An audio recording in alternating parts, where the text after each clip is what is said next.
My name is James Cole, and I live in Elizabethtown. And I need clarification on a particular situation to make it a little more practical so I can understand a little better. In Elizabethtown, our city council decided to build a Field of Dreams. We have gone into debt somewhere in the neighborhood of $20 to $30 million, and we're not finished yet. We've had a restaurant tax where we pay 2% for whatever we eat or drink in a restaurant.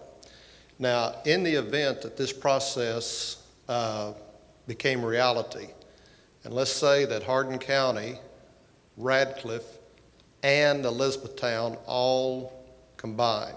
Okay. Now, I need to find out, is Radcliffe going to help us pay that 25 to 30 million? Will the 2% restaurant tax be applied in Radcliffe also? You said a while ago something about the taxes would remain basically the same. Right. Does that mean that each of the incorporated areas within the government would come up with their own local taxes, like a restaurant tax? Would that restaurant tax be removed? Would it be applied in Radcliffe? Exactly how would this government go about paying for projects that particular city, say Elizabethtown, for instance, they've said something about spending a lot of money to restore downtown Elizabethtown. Is Radcliffe going to be in favor of helping us restore downtown? Or, so I'm looking for some practical applications on exactly how that's going to work. Okay, let me answer your question this way. By law, if unification is approved by the voters, okay, special taxing districts remain the same as they were before unification. So wherever those taxing districts are that exist now, restaurant tax would be one of them, they remain in those locations. So we could still have, excuse me for interrupting, but I'm trying to get this clarified for myself.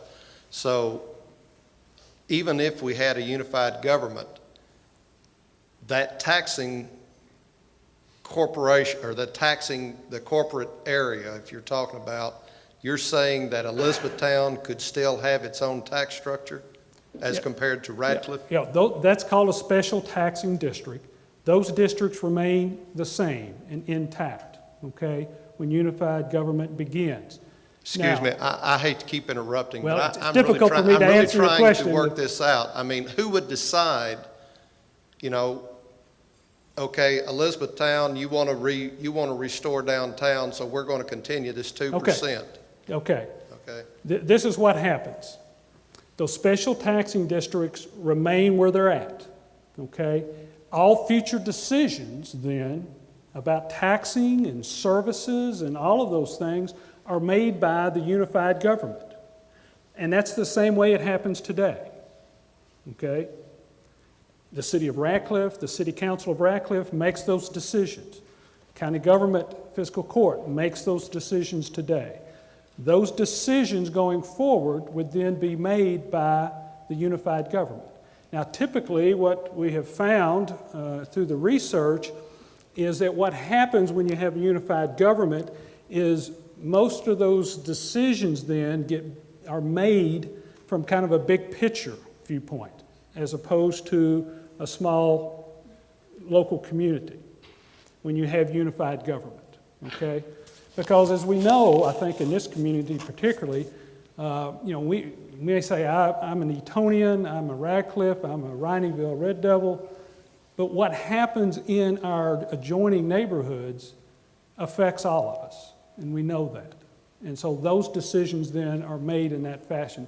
But no, just because you pass unified government does not mean that the restaurant tax is applied countywide. By law, it stays where it's at, okay, at the beginning of unified government. If it was going to change in any way, it would have to be voted on by the people that we would elect to that government, okay? And the indebtedness incurred in the Field of Dreams would then be assumed by this unified That's right. county government? The unified county government would be the beneficiary of the assets and the tax revenues and the debts. And that's what would be in that plan, is how all of that would work out, okay? The details of how that would work out. I think actually we're just a little, let me Maybe ask. two quick ones. Yeah. Les Bullock from Vine Grove. Yes, sir. We have a very large rural area in Hardin County. How does this benefit our rural citizens? Okay, how it benefits your rural citizens is this, that urban core is going to continue to grow, okay? And we have people that, like in Rineyville and Cecilia today, that a lot of those folks would like the opportunity to have sewers and some of those things. As that urban core continues to grow, then how are we going to provide those services to them? Okay, one of the ways is we can do it more economically is with a unified government approach, we think. That's what the research has showed us, and that's why we think we need to go forward to the next step in really putting together the details of this. Because Hardin County United, we do not have the authority to come up with that detailed plan. That has to come from that commission that's appointed, okay? But thank you for your question. Okay, the other thing is, I understand Lexington has one central government, right? It covers everything for the Yes. county. Louisville has one central government. They have cities that aren't in it. That's right. Okay, you go to Louisville as a businessman, and you buy a license from the city of Louisville to operate in the city of Louisville. But if you go to St. Matthews, or Shively, like you said, you have to buy another license to operate in those cities. Is that the way it's going to be here? That's what the Unification Review No, Commission has to you would take. have one license for the unified government. So if county government in all 6 cities participate and the voters approve it, all the voters approve it, then you'd need one license. Okay? But if you have city A that does not, you may need a unified government license and you may need that city's license as well. Ladies and gentlemen, we really appreciate everyone coming out. And if you have questions, you can go to the website, post those questions to us, and we'll try to respond to them. There'll be other community forums, hopefully in the near future, that we invite you to attend and participate. And at this time, though, because the facility does need to transform here to another function, that will conclude the program for today. Again, thank you very much for your attendance.